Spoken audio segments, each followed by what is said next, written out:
क्या है ये पालक है और ठंडा प्याज। अब इसमें बेसन डाली हूँ और कुछ मसाला है, नमक है और ये मंगरेल है। इसमें मंगरेल थोड़ा डाल देती हूँ। मंगरेल? हाँ, कलौंजी इसको कहते हैं ना, हम लोग मंगरेल कहते हैं। और ठंडी में ये बहुत फायदेमंद होता है। इसको बनाऊंगी पकौड़ी। आज चाय पकौड़ी बनेगा 4 बजे। 4 बजे जब पापा ड्यूटी से आएंगे तो आज पकौड़ी बनेगा और चाय। अच्छा, हाँ, तो इसको कैसे बनाएंगे अब? इसको मिला देंगे। ठीक है, मिलाइए।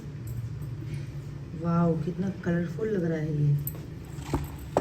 अच्छा, इसको ऐसे मिलाएंगे, मिला के जैसे पकौड़ी बनता है वैसे इसको बनाएंगे।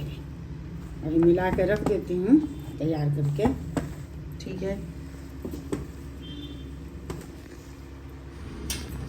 पानी भी डालेंगे इसमें? पानी डालेंगे ना, तभी तो थोड़ा। वाह वाह वाह वाह, खुशबू तो अच्छी आ रही है बहुत। हाँ, ठंडा है, प्याज है ना इसमें, पालक है।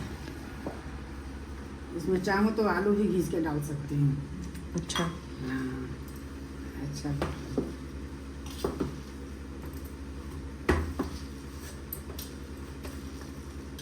तैयार करके रख देती हूँ, फिर गरम गरम बनेगा।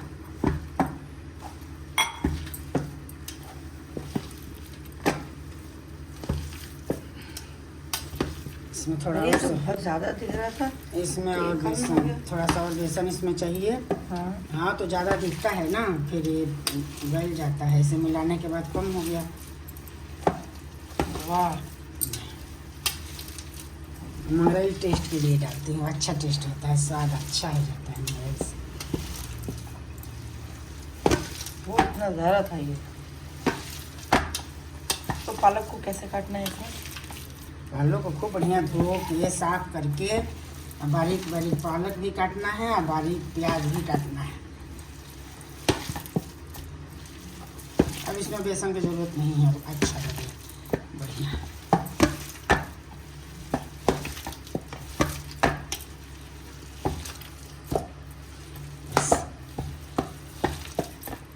वाह, अब जब बनाएंगे गरम गरम तब फिर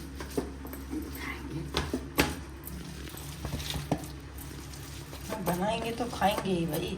हाँ, बनाएंगे तो दिखाएंगे भी वीडियो। बनाएंगे, दिखाएंगे और रेसिपी। फिर अभी टमाटर की चटनी बनाऊंगी। टमाटर, अदरक, धनिया पत्ता की चटनी बनेगा। इस चटनी के साथ खाना। ठीक है।